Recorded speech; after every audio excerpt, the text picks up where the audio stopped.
السلام علیکم ویورز، امید کرتی ہوں کہ آپ سب خیریت سے ہوں گے۔ تو چلیے شروع کرتے ہیں ہم اپنے سفر عشق ناول کے ایپیسوڈ نمبر 3۔ جانان نے زندگی میں کبھی اتنا سفر نہیں کیا تھا اور اب وہ حد سے زیادہ تھک گئی تھی۔ بس وہ جلد از جلد کراچی پہنچنا چاہتی تھی۔ رات بھی ہو چکی تھی اور راستے میں ٹرین کی خرابی کی وجہ سے انہیں کافی وقت لگ گیا تھا۔ دوراب اس کے سامنے بیٹھا تھا اور سعد ان کے لیے کچھ کھانے کو لینے گیا تھا۔ جانان کیسے خاموش بیٹھی تھی یہ وہی جانتی تھی۔ ہمنا تو کہتی تھی کہ کچھ بھی ہو جائے جانان کی بولتی بند نہیں ہو سکتی۔ بہن اور گھر کی یاد آتے ہی جانان کی آنکھوں میں آنسو آ گئے۔ اب رو کیوں رہی ہو؟ دوراب نے بیزاری سے پوچھا۔ گھر کی یاد آ رہی ہے۔ اتنا عزیز ہوتا تمہیں تو گھر بھاگتی نہ وہاں سے۔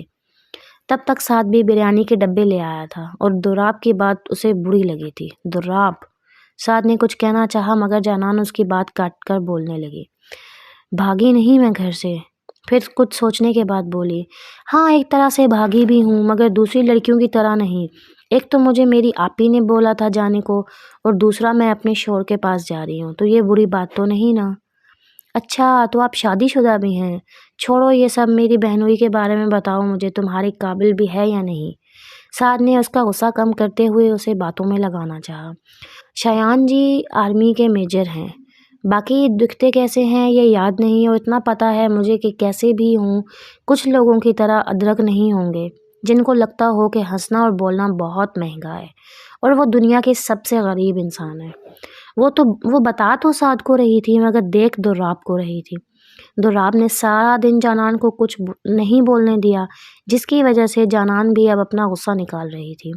پہلے تو جانان نے سوچا کہ اٹھ کے کیبن میں موجود کسی عورت کے پاس چلے جائے مگر اسے سعد کے پاس تحفظ محسوس ہوتا تھا، اور اگر وہ عورتیں بھی راستے میں اتر جاتی تو کس منہ سے ان کے پاس واپس آتی؟ یہی سوچ کے وہ اپنی جگہ پر خاموشی سے بیٹھی رہی۔ کیا مطلب یاد نہیں؟ تمہارا شوہر کیسا دکھائی دیتا ہے؟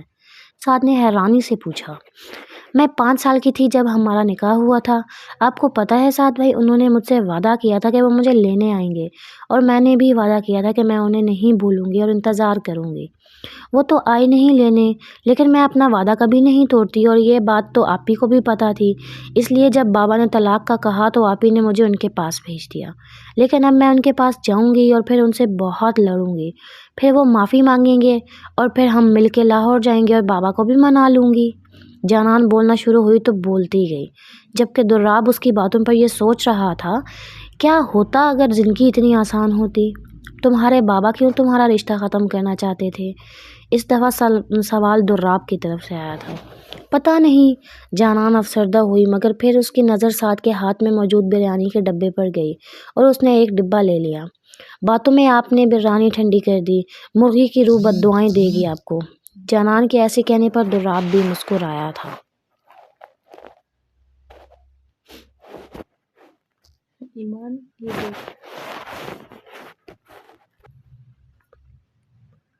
جانان کے ایسے کہنے پر دوراب بھی مسکرایا تھا۔ بہت معلوم کرنے سے بھی جانان کا کچھ پتہ نہیں لگا۔ سلمان صاحب فکر مند تھے لیکن زیادہ فکر انہیں عثمان ملک کی تھی کہ اسے کیا جواب دیں گے جسے وہ وہاں کر چکے تھے۔ ایک پل کو ان کے ذہن میں خیال آیا کہ کہیں جانان حسن کے گھر تو نہیں۔ نہیں جانان اتنی بہادر نہیں ہے اکیلے کراچی چلی جائے۔ سلمان صاحب نے سوچا، پھر بھی احتیاطاً انہوں نے اپنے آدمی کو کراچی حسن صاحب کے گھر بھیجنے کا سوچا۔ ان کے لیے اپنا خواب بہت اہم تھا جس کے آڑے کوئی نہیں آ سکتا تھا، ان کی اپنی اولاد بھی نہیں۔ اگر جانان شایان کے پاس بھی ہوئی تو بھی وہ اسے واپس لانے کا ارادہ رکھتے تھے۔ ابھی وہ اس بارے میں سوچ رہے تھے کہ نوکر نے انہیں عثمان ملک کے آمد کے بارے میں بتایا۔ السلام علیکم سلمان صاحب، کیسے ہیں آپ؟ کمرے میں داخل ہوتے ہی سلمان صاحب کی آواز سنائی دی مگر سلمان صاحب خاموش رہے۔ عثمان ملک ان کے ساتھ صوفے پر بیٹھ گیا۔ آپ نے رابطہ نہیں کیا، اس لیے میں نے سوچا میں خود کر لوں، تو پھر بتائیں آپ کس دن آؤں نکاح کے لیے؟ آپ نے ہی ہاں کی تھی مگر اب اور انتظار نہیں ہوتا، الیکشن بھی سر پر ہیں، سوچ لیں وقت گزر گیا تو سیٹ سے ہٹنا مشکل ہو جائے گا۔ سلمان صاحب کو کچھ سمجھ نہیں آ رہا تھا وہ کیا کہیں، آخر کب تک وہ یہ بات چھپاتے؟ مگر ان دونوں کی باتیں سنتے ہی ہمنا اپنے باپ کا مقصد سن کے غصے سے وہاں آئی۔ کیسا باپ تھا وہ، اپنی ہی معصوم بیٹی کا سودا کر بیٹھا تھا۔ آپ بھول جائیں ملک صاحب، آپ کو جانان کبھی نہیں ملے گی، وہ کسی اور کی ہے اور اس کے پاس جا چکی ہے، اس لیے بہتر ہے کہ یہاں سے چلے جائیں، آپ خاموش ہو جاؤ ہمنا اور دفع ہو جاؤ یہاں سے۔ سلمان صاحب غصے سے چلائے۔ ان کی آواز سن کے فاطمہ بیگم اور زرش بھی وہیں آ گئیں۔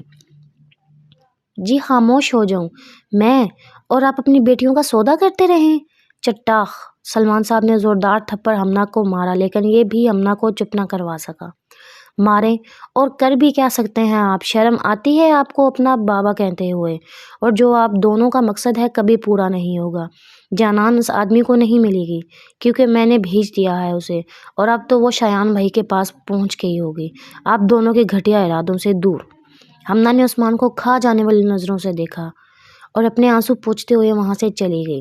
فاطمہ بیگم بھی جانان کے بارے میں جاننے کے لیے بے چینی سے اس کے پیچھے چلی گئی، جبکہ عثمان ملک سلمان صاحب کو غصے سے دیکھنے لگے۔ اگر میں اپنا خواب بھول جاؤں تو آپ بھی بھول جائیں۔ اتنا کہہ کے وہ بھی سلمان صاحب کو اکیلا چھوڑ کر چلا گیا، جبکہ سلمان صاحب کا دل کر رہا تھا کہ وہ ہمنا کو منہ توڑ کر رکھ دیں۔ رات کا سفر ختم ہونے کے بعد آخرکار وہ کراچی پہنچ گئے۔ وہ اسٹیشن پر سعد دراب کے ساتھ تھی۔ کراچی پہنچنے سے زیادہ خوشی اسے سفر ختم ہونے کی تھی۔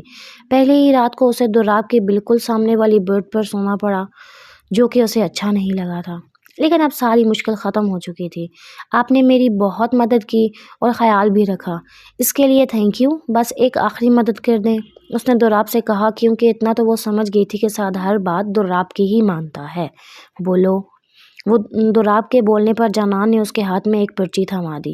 یہ کرنل صاحب کے گھر کا یہ ایڈریس ہے، میں کیسے ڈھونڈوں گی اتنے بڑے شہر میں، آپ مجھے وہاں پہنچا دیں گے؟ جانان نے بہت امید سے دراب کو دیکھا، اور دراب جس کی زبان پہ انکار تھا اس کے معصوم چہرے کی وجہ سے کہیں دب سا گیا۔ وہ اس ایڈریس کو دیکھنے لگا۔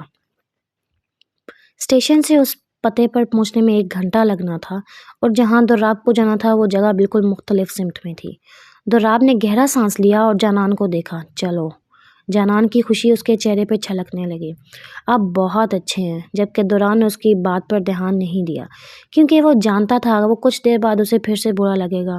اتنا تو وہ اندازہ لگا چکا تھا کہ جانان زیادہ دیر اپنی رائے پر قائم نہیں رہتی۔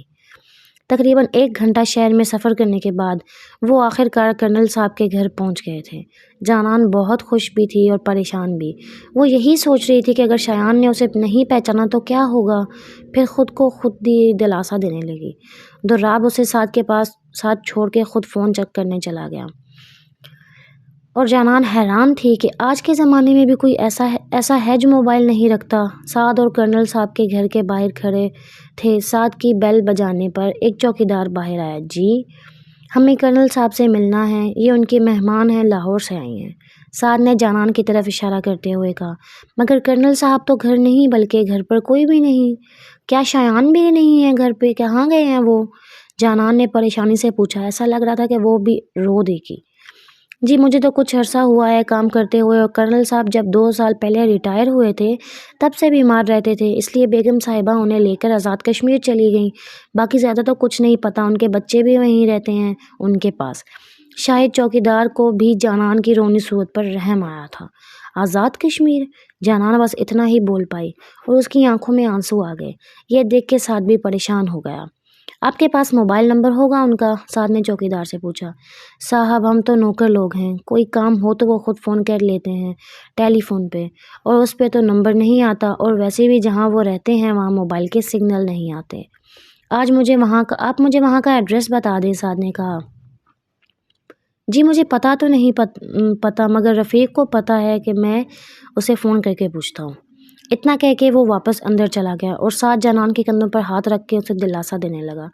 تھوڑی دیر کے بعد چوکیدار ایک پرچی پہ پتہ لکھ کے لایا اور سعد کے ہاتھ میں تھما دیا۔ آپ کا شکریہ، اگر ان کا فون آئے تو انہیں بتائیے گا کہ جانان آئی تھی۔ جانان کے بتانے پر چوکیدار نے ہاں میں سر ہلایا، اور سعد اسے لے کر وہاں سے جانے لگا۔ کچھ فاصلے پر دراب آتا ہوا نظر آیا، جو جانان کو دیکھ کر حیران ہو رہا تھا۔ کیا ہوا؟ دراب نے روتی ہوئی جانان کو دیکھ کر پوچھا تو سعد نے اسے بتایا، جسے سن کے دراب غصے میں آ گیا۔ جانان تم واپس چلی جاؤ لاہور۔ اس بات پر جانان نے انکار میں سر ہلایا۔ میں یہاں پر ان کا انتظار کروں گی، جانان نے بتانے سے زیادہ پوچھا تھا۔ جانان وہ 2 سال سے کشمیر میں رہ رہے ہیں، نہ جانے یہاں کب آئیں گے، اور تم کہاں روکو گی؟ ایسے بند گھر میں اکیلے نہیں رہ سکتی، اور نہ ہی چوکیدار ان لوگوں سے پوچھے بغیر تمہیں رہنے دے گا۔ بہتر یہی ہے واپس چلی جاؤ۔ جنان اس کی باتوں پر غور کرتی سوچنے لگی اور پھر بولی، میں گھر واپس نہیں جا سکتی، بابا پھر سے طلاق کی بات کریں گے اور آپ ہی کو اتنا برا لگے گا، وہ تو پہلے ہی مجھے نکما سمجھتی ہیں، میں ان کے پاس آزاد کشمیر جاؤں گی۔ اور اس بات پر دراب کا پاڑا ہائی ہو گیا۔ پاگل ہو گئی ہو، کشمیر جاؤ گی اتنی دور؟ جانتی ہو کتنا دور ہے وہ یہاں سے؟ پاکستان کے ایک کونے پہ میں کراچی ہے تو دوسرے کونے میں کشمیر، اور تم تو کسی شہر کے بارے میں کچھ جانتی بھی نہیں، عقل سے کام لو اور واپس چلی جاؤ۔ دراب صحیح کہہ رہا ہے گڑیا۔ سعد نے بھی دراب کا ساتھ دیا، مگر جانان بھی اپنی ضد پہ قائم تھی۔ ٹھیک ہے، باہر میں جاؤ تم، ہم سے توقع نہ رکھنا کہ وہاں لے کر جائیں گے، اکیلی جاؤ تم۔ دراب انتہائی غصے سے چلایا، جس کی وجہ سے جانان پہلے تو سیم کے ساتھ کے پیچھے چھپنے لگی، مگر اتنا سارا غصہ اور دکھ دراب پر نکالنے لگی۔ آخر یہ اس کے لیے کتنا مشکل تھا یہ وہی جانتی تھی۔ میں نے آپ سے نہیں کہا ساتھ آنے کو، آپ نے میری مدد کی اس کے لیے شکریہ، مگر آپ فکر نہ کریں، میں اب آپ کو تنگ نہیں کرتی، اکیلے چلی جاؤں گی میں۔ آپ بس مجھے اتنا بتا دیں کہ کیا اتنے پیسوں میں پہنچ جاؤں گی؟ اس نے چند ہزار کے نوٹ دراب کے آگے کر کے پوچھا، جبکہ دراب کا دل کیا کہ اس کی عقل پہ اپنا سر پیٹ لے۔ ساتھوں میں سے بس اسٹیشن چھوڑا اور ٹکٹ بھی لے لینا، اب سے یہ اپنے راستے اور ہم اپنے، جب ہماری منزلیں ہی جدا ہیں تو راستہ ایک کیوں ہو؟ دراب جنان کے پاس کھڑا اس کی آنکھوں میں دیکھ کر بولا، کام کی جگہ پہ ملنا مجھے۔ اتنا کہہ کے دراب وہاں سے چلا گیا۔ سعد کو اس کا فیصلہ پسند نہیں آیا تھا، مگر وہ چپ رہا، کیونکہ دراب نے کون سا اس کی بات سن لینی تھی۔ وہ جانتا تھا کہ جانان نے اس کی بات نہیں ماننی، مگر اس نے پھر سے دوبارہ سے کوشش کی جانان کو سمجھانے کی۔ اس کو اتنا تو پتا تھا کہ وہ اتنا دور اکیلے نہیں جا سکتی تھی۔ آئی ہوپ کہ آپ کو آج کی میری ایپیسوڈ پسند آئی ہو، تو ملتے ہیں اپنے نیکسٹ ایپیسوڈ میں، تب تک کے لیے اللہ حافظ، اور میرے چینل کو لائک شیئر اینڈ سبسکرائب لازمی کر دیجیے گا تاکہ سفر عشق کی آنے والی ہر ایپیسوڈ آپ تک ایزیلی پہنچ سکے۔